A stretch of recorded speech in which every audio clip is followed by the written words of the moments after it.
नमस्ते। आज हम सब मिलके सेहतमंद खाने की इस उलझन भरी दुनिया को सुलझाने की कोशिश करेंगे। हजारों डाइट प्लान्स हैं, लाखों सलाहें हैं, तो भाई सच क्या है? चलिए आज की इस बातचीत में इसी को समझने की कोशिश करते हैं।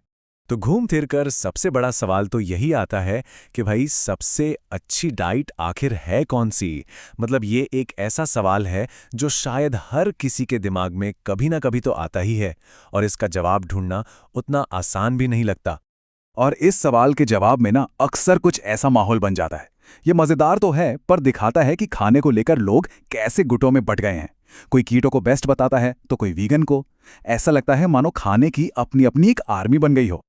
और इसी चक्कर में कई सारे मिथक सच लगने लगते हैं, जैसे ये टॉक्सिन्स को बाहर निकालने वाली बात। सुनने में कितना साइंटिफिक लगता है ना, कि कोई जूस पी लो और बॉडी डिटॉक्स हो जाएगी। पर असलियत यह है कि हमारे शरीर के पास पहले से ही एक ज़बरदस्त सिस्टम है। किडनी और लिवर, ये दोनों अपना काम बहुत अच्छे से करते हैं। तो चलिए इन सब फैंसी बातों को साइड में रखते हैं और खाने के एकदम बेसिक बुनियादी सिद्धांतों पर वापस आते हैं। ये समझना जरूरी है कि खाना हमारे शरीर में असल में करता क्या है। देखिए, वजन कंट्रोल करने का सबसे बड़ा और सीधा साधा नियम है एनर्जी बैलेंस। मतलब जितनी कैलोरी हम खाते हैं और जितनी कैलोरी हमारा शरीर इस्तेमाल करता है, बस उसी का खेल है। अगर खाई ज्यादा और जलाई कम तो वजन बढ़ेगा, और अगर खाई कम और जलाई ज्यादा तो वजन घटेगा। बस यही है इसके पीछे का पूरा साइंस। और इस बात को और अच्छे से समझने के लिए ये नंबर देखिए। 1 पाउंड यानी करीब करीब 450 ग्राम बॉडी फैट में लगभग 3500 कैलोरीज होती हैं। इससे एक अंदाजा लग जाता है कि वजन घटाने या बढ़ाने के लिए कितनी कैलोरी का हेरफेर करना पड़ता है। अब जरा कैलोरी के सोर्स की बात करते हैं, यानी कि मैक्रोन्यूट्रिएंट्स। ये वो 3 मेन न्यूट्रिएंट्स हैं जिनकी हमारे शरीर को ज्यादा मात्रा में जरूरत होती है। कौन कौन से? प्रोटीन, फैट और कार्बोहाइड्रेट्स। अब ये टेबल बहुत दिलचस्प है। देखिए, प्रोटीन और कार्ब्स दोनों में 1 ग्राम में 4 कैलोरी होती हैं। प्रोटीन बॉडी फंक्शंस और मसल्स को रिपेयर करने के लिए जरूरी हैं, और कार्ब्स हमें तुरंत एनर्जी देते हैं। लेकिन फैट को देखिए, 1 ग्राम में 9 कैलोरी, मतलब दुगने से भी ज्यादा। और ये हार्मोन्स और बॉडी सेल्स के लिए बेहद जरूरी हैं। तो तीनों का अपना अपना रोल है। अच्छा, तो अब जब ये बेसिक बातें समझ आ गई हैं, तो चलिए कुछ ऐसे खाने के पैटर्न देखते हैं जिन्हें साइंस भी सपोर्ट करता है और जिनके नतीजे भी वाकई में दिखते हैं। तो सबसे जरूरी बात यह है कि कोई एक जादुई फॉर्मूला नहीं है। रिसर्च बार बार यही कहती है कि सफलता इस बात पर निर्भर करती है कि किस डाइट पैटर्न को लंबे समय तक फॉलो किया जा सकता है। मतलब सबसे अच्छी डाइट वो है जो किसी को पसंद आए और जिसे वो आसानी से अपनी जिंदगी का हिस्सा बना सके। इसके 2 सबसे बढ़िया उदाहरण हैं डैश डाइट और मेडिटेरेनियन डाइट। डैश डाइट थोड़ी ज्यादा स्ट्रक्चर्ड है, नियम कायदे ज्यादा हैं और ये हाई ब्लड प्रेशर कम करने के लिए बनी थी।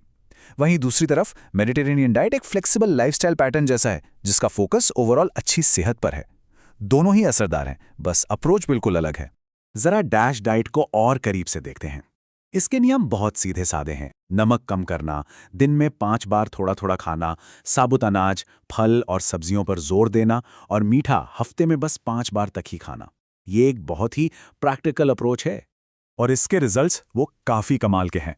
2006 की एक स्टडी में देखा गया कि जिन लोगों ने डैश डाइट फॉलो की, उन्होंने 1.5 साल में औसतन 9.5 पाउंड वजन कम किया। ये उन लोगों से कहीं ज्यादा था जिन्हें सिर्फ जनरल सलाह दी गई थी। ये आंकड़े अपने आप में पूरी कहानी बताते हैं। लेकिन खाना सिर्फ इस बारे में नहीं है कि प्लेट में क्या है, ये इस बारे में भी है कि कोई क्यों और कैसे खा रहा है। और यहीं पर खाने के पीछे की साइकोलॉजी यानी मनोविज्ञान का रोल आता है। नेशनल वेट कंट्रोल रजिस्ट्री उन लोगों का डेटा रखती है जिन्होंने वजन कम करके उसे मेंटेन रखा है। उनकी आदतें देखिए। 98% लोगों ने अपने खाने में बदलाव किया, 94% ने फिजिकल एक्टिविटी बढ़ाई, 78% रोज नाश्ता करते थे, और 75% हर हफ्ते अपना वजन करते थे। इससे साफ पता चलता है कि लॉन्ग टर्म सफलता के लिए आदतें कितनी जरूरी हैं। इसी से जुड़ा एक बहुत पावरफुल कॉन्सेप्ट है चॉइस आर्किटेक्चर।